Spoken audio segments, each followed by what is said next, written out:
Hello everyone. In the last class, we discussed about a brief introduction to development of surfaces, and we also discussed about the different types of developments, like a radial line method, parallel line method, and then triangulation method. And also we discussed about two problems on parallel line method. That is, we have taken a problem on a square prism as well as a cylinder on how to solve a problem using a parallel line method. And in this class, I'm going to discuss about a radial line method. I'm going to take up two problems to show how to solve the problem using a radial line method. In the first problem, I'm going to take up problem on a square pyramid. The problem statement is like this: a square pyramid of 30 millimeter side of base and height 50 millimeter rests with its base on HP, with one of its edges of the base parallel to VP. Right, one of the edges of the base is parallel to VP. It is cut by a cutting plane perpendicular to VP and inclined at 45 degrees to HP, bisecting its axis. Draw the development of the truncated pyramid. Here the given condition is such that a pyramid is resting on one of its edges, such that one of the base edges parallel to VP. Okay, and it is cut by a plane, cutting plane or section plane, which is inclined at an angle of 45 degrees to HP and bisecting its axis. Okay, bisecting means the cutting plane will be passing exactly at the midway of the given pyramid. Okay, given height of the pyramid, and the given height is 50 millimeter. So the cutting plane will be passing at a midway, means it is at a 25 millimeter, and it is making an angle of 45 degrees to HP. Okay, and this is how the solution looks like. First, as usual, first you need to draw the orthographic view. You need to draw the front and top view, and then you need to show the cutting plane, and then you can go for a development. Now I'll show you how to get the solution one by one. First thing is you need to draw the orthographic view.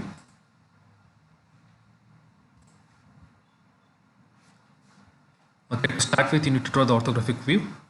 Draw a line, mark HP and VP.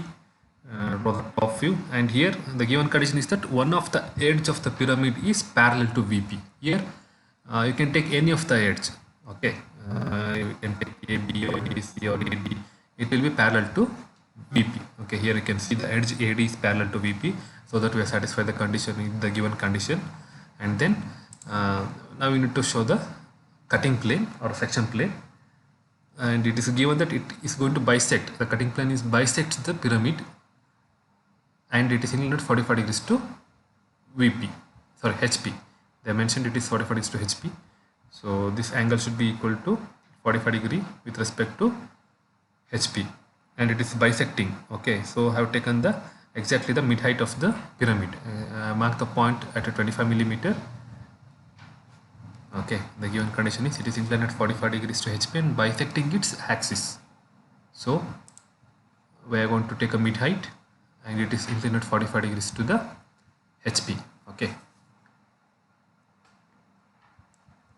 and you need to make the bottom portion of the pyramid darker, because here they are asked to develop the truncated part. Truncated part means the top portion will be removed, and only we are going to develop the bottom portion of the pyramid. So you make the bottom portion of the pyramid darker. That is always the part that we are going to develop should be made darker, should be shown with a continuous thick line. Okay. Now after making it darker,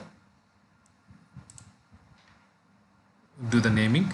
Okay, A dash and B dash, then here is C dash and D dash, and mark the apex O dash and O1 dash. Okay, after completing all the marking, now you need to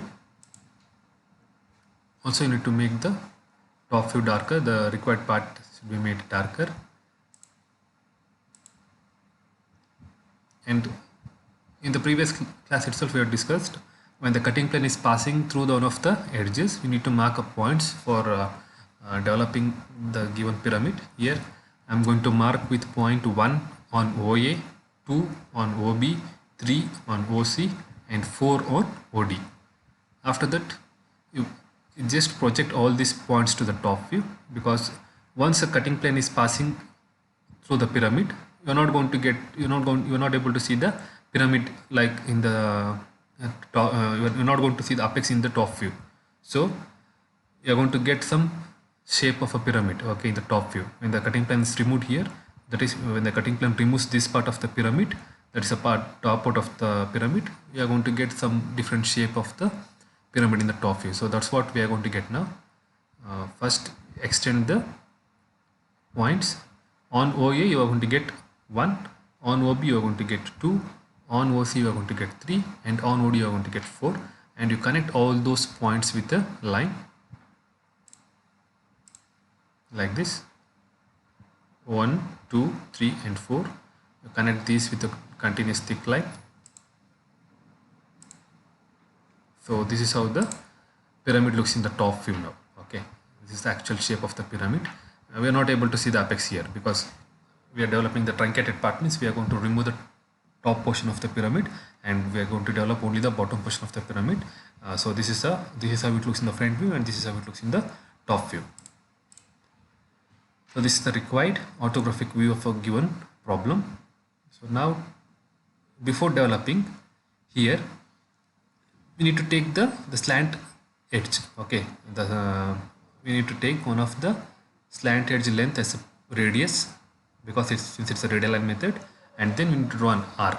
Okay, before taking this slant edge length in this problem, here none of the edge in the top view, okay, none of the edge in the top, that is either OA, you can take OB or OC or OD, none of these edges are parallel to XY line.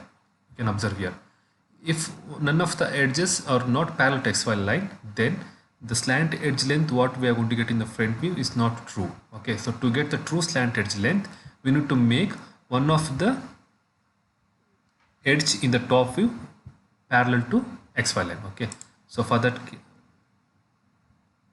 now I'm going to make one of the edges parallel to XY line. I'm going to take OA. Okay, I'm going to take OA and I'm going to draw an arc. Okay, so draw an arc like this and then extend it to the XY line. The thing is, OA initially it was not parallel to XY line. Now I'm making it parallel to XY line. Okay, and then I'm going to get a true slant edge length. Okay, so here first you need to make it parallel in the same way what we have practiced in projection of lines. Do it parallel and then project till XY line.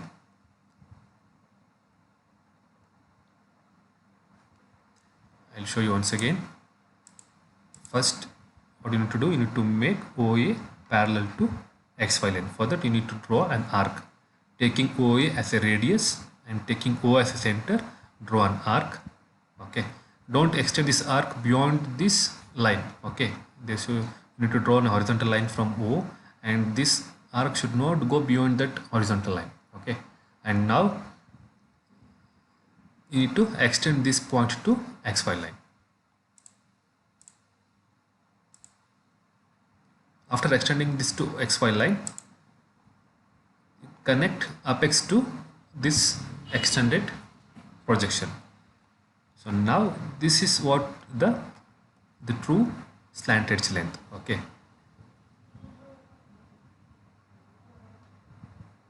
you are going to get some this dimension of that true slant edge.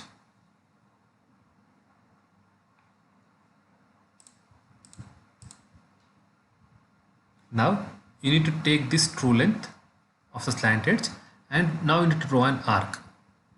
Draw an arc taking this true length of the slant edge. It is measuring 54 millimeter. So first thing is, before that, you need to, here the points what I marked on the edges, this is not the true location.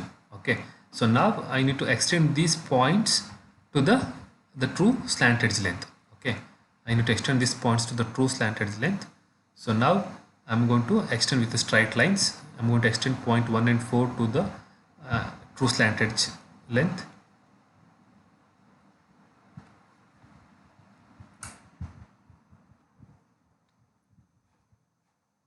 And you can observe extend point 1 and 4 with a straight line onto the true length line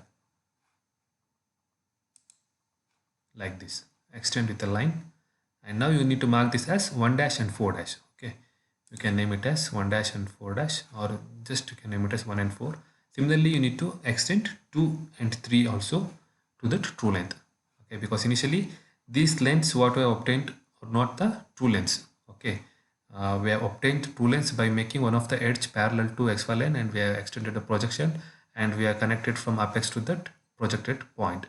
And then we need to extend these points on the edge to that true length like this, 1 and 4 as well as 2 and 3.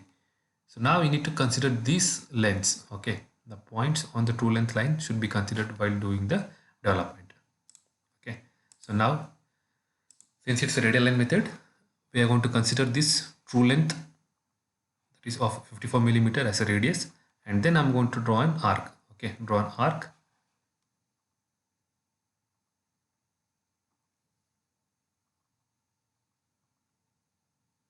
Draw an arc,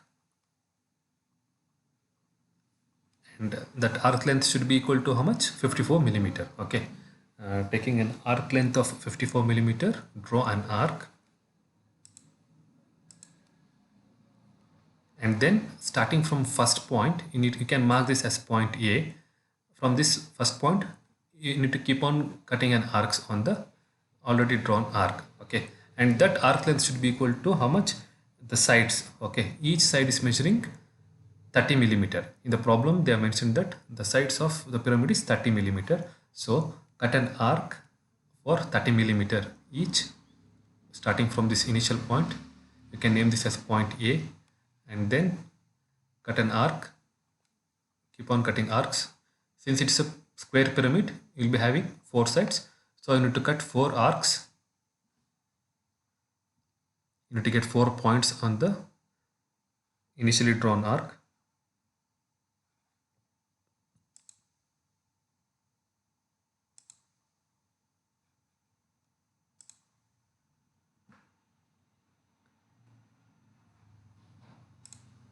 Okay, like this you need to draw an arcs, so that we are going to get 4 faces of a square pyramid, 1, 2, 3 and 4.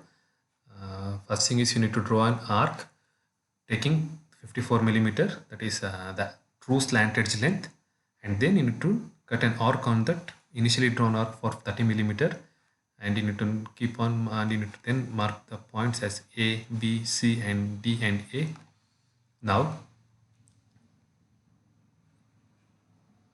you need to take a reference of the front view. Here you can see, measure this distance of points 1 and 4 from O. Okay, with the help of your compass. Okay, you can directly measure, no need to name these, no need to list these dimensions in your sketchbook. Only in case of CAD you can show these dimensions, but while drawing the sketchbook, directly you can measure the distance from O to 1, and straight away you cut an arc here. Okay, and similarly measure O to 4 and 1, both you are going to get the same distance on A as well as D. Okay, so first you measure this length, cut it on A as well as D. Okay, like this. Okay, cut it on A as well as D, and then measure this length from O to 2 and 3, cut it on B and C. This is measuring 21 millimeter and this is measuring 39 millimeter. No need to show it while drawing on the sketchbook, but you can show it on the while doing it on CAD. Okay, you need to measure this distance while doing it on CAD. So now after getting these points, you can name this as 1, 2, 3, 4 and once again 1.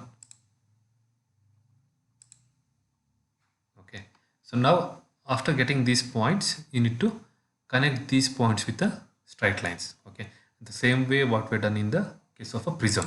Okay, the first thing is you need to make all the boundary points darker, and then connect 1 to 2, then 2 to 3, 3 to 4, 4 to 1. Okay, and also you need to connect these folding edges with the continuous thick line. So this is the required solution for the given problem.